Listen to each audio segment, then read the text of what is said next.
Após milhares de anos de incubação, criaturas ancestrais invadem a Terra e despertam a ira de Godzilla, que está disposto a fazer o que for necessário para proteger o seu trono. E aí pessoal, sejam muito bem-vindos, eu sou o Node React. Hoje nós recapitularemos a história do filme Godzilla de 2014, então preparem-se, é hora do recap!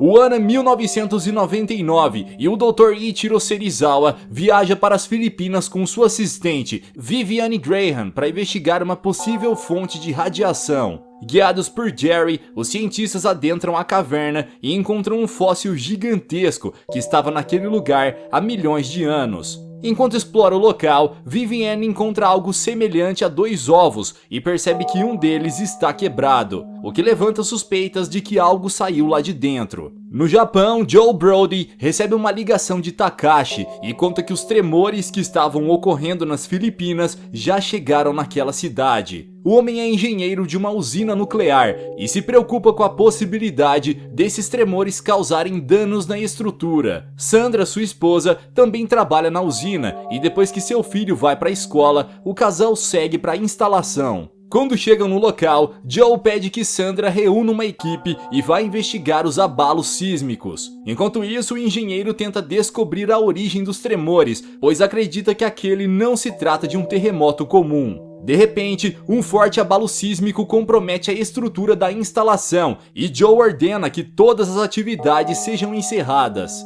Rapidamente, ele liga para sua esposa e pede que ela saia de lá imediatamente. Nesse instante, uma fumaça de radiação é liberada e toda a equipe precisa correr antes que seja atingida. Quando percebe que a vida de Sandra está em perigo, Joe corre para encontrá-la e pede que Takashi ative os controles manuais para que ele possa travar a porta assim que sua esposa sair. No entanto, a mulher afirma que não conseguirá chegar ao fim do corredor a tempo e pede que seu marido tranque a porta, caso contrário, toda a cidade será exposta à radiação. Ao ver a nuvem se aproximando, Joe fecha a porta e em seguida vê Sandra e sua equipe do outro lado. Antes de partir, Sandra pede que seu marido cuide de Ford e o homem promete que protegerá o seu filho. Minutos depois, toda a instalação começa a desmoronar e Ford começa a ficar preocupado com seus pais. 15 anos se passaram desde o dia do acidente e Ford agora é um especialista em bombas da Marinha norte-americana. O rapaz acaba de retornar de uma missão e está há 14 meses longe de sua família. Atualmente ele mora em São Francisco com sua mulher e seu filho de 5 anos. Após colocar Sam para dormir, Ford vai passar um tempo com sua esposa, mas logo o casal é interrompido por uma ligação. Ellie se levanta para atender o telefone e descobre que seu sogro acabou de ser preso no Japão por ter invadido uma área de quarentena. Furioso, Ford arruma suas coisas para ir encontrar seu pai. Ela então se despede mais uma vez de seu marido e Ford viaja para Tóquio. Depois de ser liberado da delegacia, Joe leva seu filho até o apartamento onde mora atualmente e Ford fica impressionado com a quantidade de pesquisas que seu pai desenvolveu nos últimos anos. O rapaz pergunta o motivo do seu pai ter invadido uma área de quarentena e Joe revela que estava tentando chegar em sua antiga casa. Seu plano é provar que o que aconteceu na usina há 15 anos não foi um desastre natural, mas sim um tremor causado por alguma criatura cuja existência o governo está tentando esconder. Joe ainda se culpa pela morte de sua esposa e sente a necessidade de saber a verdade. Na manhã seguinte, quando acorda, Ford encontra seu pai se preparando para sair e descobre que ele planeja invadir a área de quarentena mais uma vez. Após vários anos de pesquisa, o engenheiro desconfia que o tremor tenha sido causado por um animal gigantesco que estava emitindo ondas de ecolocalização. Joe está convencido de que essa criatura ainda está vivendo na antiga usina e está decidido a ir até lá para descobrir a verdade. Ford sabe que não conseguirá dissuadir seu pai dessa ideia, então decide ir com ele. Os dois usam trajes para se proteger, porém ao medir o índice de radiação naquele local, Joe percebe que o ar é puro e não apresenta nenhum perigo. Após retirar o capacete, ele consegue provar sua teoria e se pergunta o motivo do governo ter mentido para a população. Alguns minutos depois, pai e filho chegam na casa onde moravam e Joe encontra os registros de sua antiga pesquisa. O homem encontra também uma foto de sua família e se emociona ao olhar para o rosto de sua esposa pela primeira vez, depois de tanto tempo. Quando estavam prestes a deixar o local, eles são flagrados por militares que os capturam e levam a dupla direto para a base. Quem está no comando daquela pesquisa é o Dr. Serizawa, que ao saber sobre a chegada de Joe, vai falar com sua assistente, e Vivienne conta que vários disquetes com registros do que aconteceu há 15 anos foram encontrados na mochila do engenheiro. Nesse instante, a criatura, a qual deram o nome de Muto, começa a liberar pulsos eletromagnéticos que afetam a rede elétrica e causam quedas de energia. O animal estava se alimentando de radiação há vários anos e fica cada vez mais forte. A equipe de segurança então ordena que todos esvaziem o perímetro, pois o monstrengo pode atacar a qualquer momento. Ford está preso em uma van e é deixado para trás sem poder fugir para um lugar seguro. Com medo dos estragos que aquela criatura poderia causar, Serizawa ordena que seus homens a eliminem e Muto é eletrocutado. Todos acreditavam que ele estava morto, até que uma besta surge de dentro daquele esporo e um forte pulso eletromagnético acaba com toda a energia elétrica da instalação. Nesse instante, a porta da sala onde Joe estava sendo mantido se abre e ele aproveita para fugir. Durante a fuga, o homem se depara com Muto, o qual puxa os cabos de energia e provoca a queda de várias vigas de metal. O veículo em que Ford está é atingido, mas o rapaz consegue escapar ileso. No entanto, a ponte onde Joe estava acaba sendo derrubada e ele cai no meio dos escombros. Em seguida, o monstrengo surge das profundezas e usa suas asas para se transportar para longe. Horas depois, uma equipe médica chega ao local para prestar socorro aos feridos e Joe é um deles. Ford acompanha seu pai até o hospital e recebe um conselho. Antes de desmaiar, Joe pede que o rapaz vá para casa e proteja sua família. Mais tarde, Joe acaba morrendo e Ford é convocado para ir até o gabinete do Dr. Serizawa para ajudar sua equipe a conter a ameaça. Após dar os pêsames pela perda do rapaz, o cientista conta que em 1954, quando um submarino nuclear atingiu as profundezas pela primeira vez, uma criatura foi despertada do seu sono.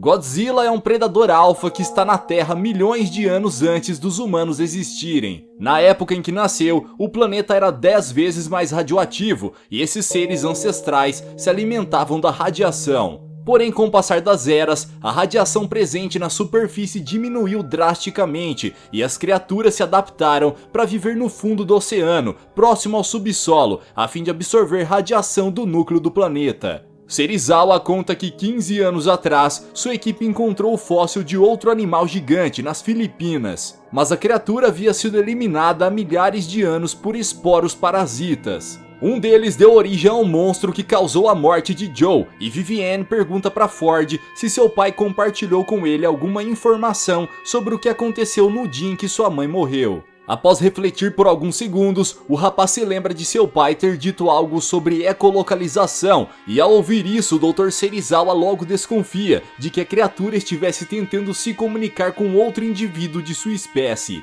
Depois de fazer sua contribuição, Ford é enviado de helicóptero para o Havaí, onde ele deverá pegar um voo direto para São Francisco. Ao chegar em Honolulu, o rapaz pega um trem para chegar ao aeroporto e se depara com um garotinho sendo separado de seus pais quando as portas automáticas se fecham. Como não consegue abri-las, o marinheiro tenta tranquilizar os pais e promete que levará o menino de volta para eles. Ao acompanhar o sinal de radiação emitido pela criatura, os cientistas descobrem que o morcego está se aproximando do Havaí e envia agentes até lá para contê-lo. Não demora muito até que eles encontrem Muto se alimentando, e logo os sensores captam outra coisa se aproximando da ilha pelo oceano. Serizawa desconfia que Godzilla está a caminho e novos militares são enviados para ficar de vigia na praia. Quando os soldados se preparam para atacar o morcego gigante, são surpreendidos por uma onda eletromagnética que faz com que as aeronaves parem de funcionar e explodam ao colidir com o chão. Toda a energia elétrica num raio de vários quilômetros é cortada e o trem onde Ford está para de funcionar.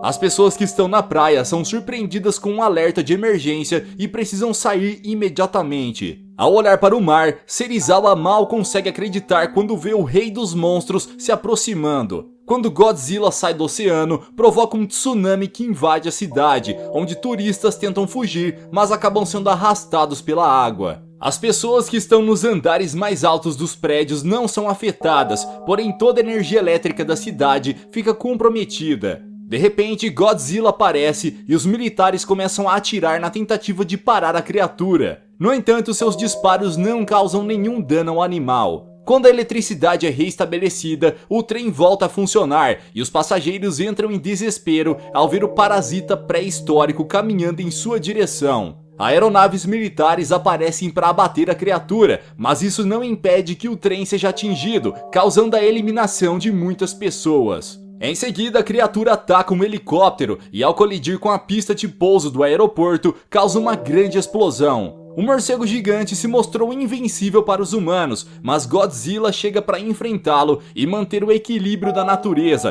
pois aquela criatura desafia sua soberania como rei dos monstros. Após o ataque, Honolulu fica devastada e equipes médicas são enviadas para tratar os feridos. Ford caminha no meio da multidão com um garotinho no colo e pede a ajuda de uma assistente social para encontrar os pais dele. Enquanto Ford preenche um formulário, o menino se afasta sem que ele perceba. No entanto, quando o homem vai atrás dele, percebe que o jovem se reencontrou com seus pais e sente o alívio de ter cumprido sua promessa. Agora sua missão é voltar para casa, porém como os aeroportos estão interditados, Ford precisa pedir uma carona aos militares e descobre que os monstrengos também estão a caminho de São Francisco. Como Godzilla está indo em direção à cidade, o Dr. Serizawa acredita que Multo também esteja lá, já que está sendo caçado pelo Rei dos Monstros. No entanto, Vivienne revela que o sinal emitido pelo morcego gigante indicava um chamado e pergunta o motivo da criatura querer chamar um predador.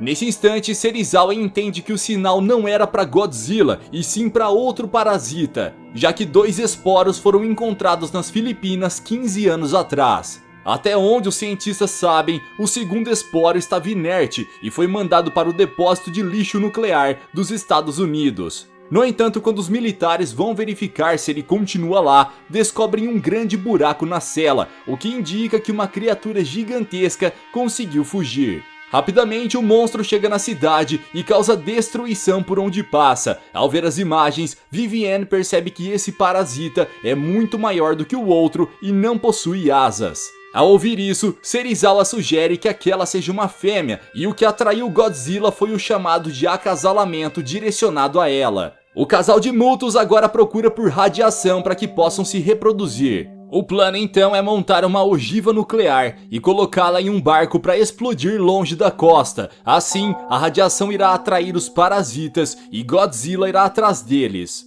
Dessa forma, os monstros podem se enfrentar sem colocar em risco a vida dos cidadãos de São Francisco. Ao chegar em Lone Pine, na Califórnia, Ford descobre que outro monstro está à solta. Como marinheiro e especialista em explosivos, ele insiste para que o sargento o deixe ajudar a montar as ogivas nucleares. Ela é enfermeira e está no hospital quando recebe uma ligação de seu marido. Ela se sente muito aliviada ao ouvir a voz de Ford, pois desde que seu marido foi para o Japão, a mulher não conseguiu mais falar com ele. Ford então afirma que chegará ao hospital no dia seguinte pela manhã e promete que tirará sua família da zona de guerra. Nesse exato momento, milhares de pessoas estão tentando deixar São Francisco, mas acabam ficando presas no trânsito. Naquela noite, Ford e os outros militares estão transportando as ogivas nucleares em um trem quando avistam uma guerra acontecendo a poucos quilômetros de distância. Sendo assim, o grupo decide fazer uma pausa para entrar em contato com demais militares na tentativa de descobrir se o caminho está livre até o litoral. Porém, ao tentar contatá-los, o oficial escuta vários gritos e, de repente, um rugido aterrorizante se aproxima.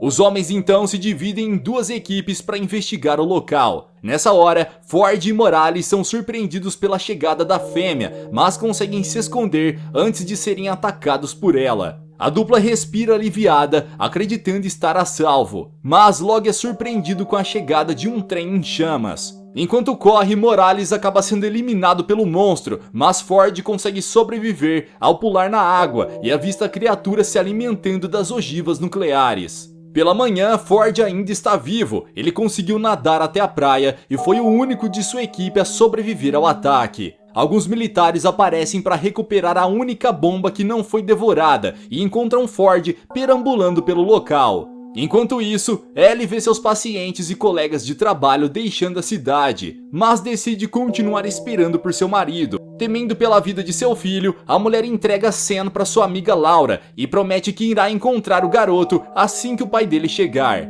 Ford acaba de ser resgatado e vai para Oakland finalizar a missão. Há um engarrafamento na ponte Golden Gate e Senna está dentro de um dos veículos. Todos ficam apreensivos quando avistam centenas de pássaros voando para longe do oceano e logo percebem que alguma ameaça se aproxima. Nessa hora, os oficiais se preparam para a chegada de Godzilla e os disparos se iniciam. Com medo de que seu ônibus seja atingido, o motorista pisa no acelerador e consegue ultrapassar os veículos que estão à sua frente. Durante a fuga, as crianças gritam desesperadamente enquanto assistem Godzilla sendo atacado. Furioso, o lagarto gigante parte a ponte ao meio e segue a caminho da praia. Enquanto isso, outro grupo de militares liga o cronômetro e uma contagem regressiva se inicia, marcando 1h30 até que a bomba exploda. Nesse instante, um pulso eletromagnético é liberado e os motores de todos os veículos de guerra são desligados. Como resultado disso, as aeronaves começam a cair do céu e os pilotos não conseguem levar o barco com a ogiva nuclear para longe da costa.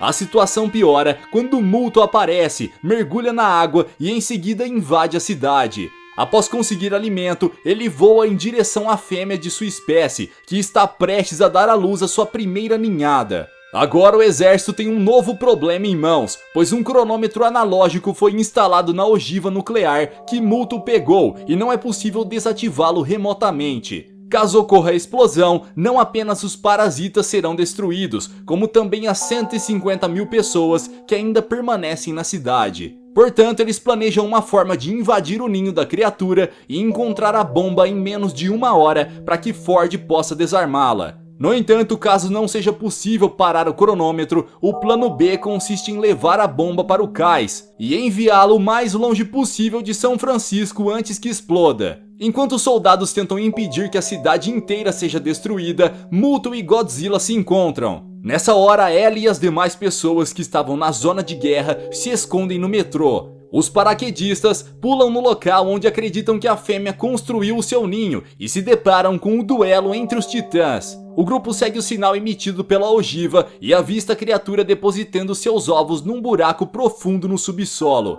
Após depositar os ovos, a fêmea é atacada por Godzilla e os soldados aproveitam para procurar a bomba. Ford se desespera ao ver milhares de esporos prontos para liberar novos monstros naquele mundo. Finalmente, os soldados encontram a ogiva e faltam apenas 27 minutos para a explosão. Os homens tentam abrir o painel de controle para que Ford possa desarmá-la, mas as portas estão seladas. Portanto, a única opção é levar a bomba para o barco e mandá-la para longe da cidade. Enquanto os soldados carregam a ogiva para fora do ninho, o lagarto gigante está prestes a eliminar um dos parasitas.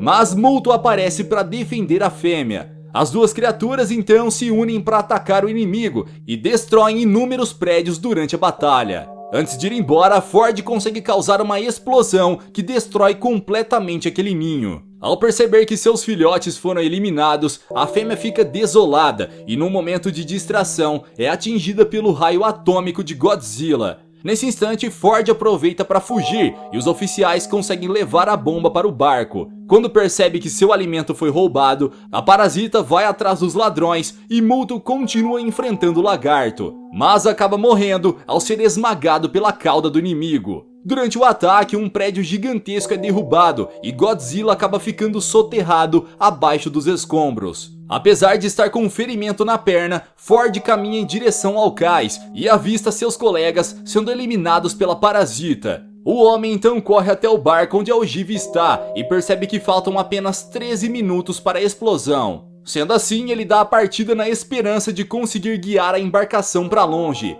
Porém, seus planos são ameaçados quando o monstrengo se aproxima de seu barco e está prestes a despedaçá-lo. Nesse momento, algo inesperado acontece e Ford é salvo por Godzilla, que ataca seu inimigo com uma mordida e em seguida dispara seu raio atômico dentro da boca do animal. Quando a criatura é destruída, a energia elétrica da cidade retorna e os motores do barco voltam a funcionar. No entanto, o agente Ford está fraco demais para conseguir retornar ao cais e decide aceitar sua morte, sabendo que foi responsável por salvar milhares de vidas.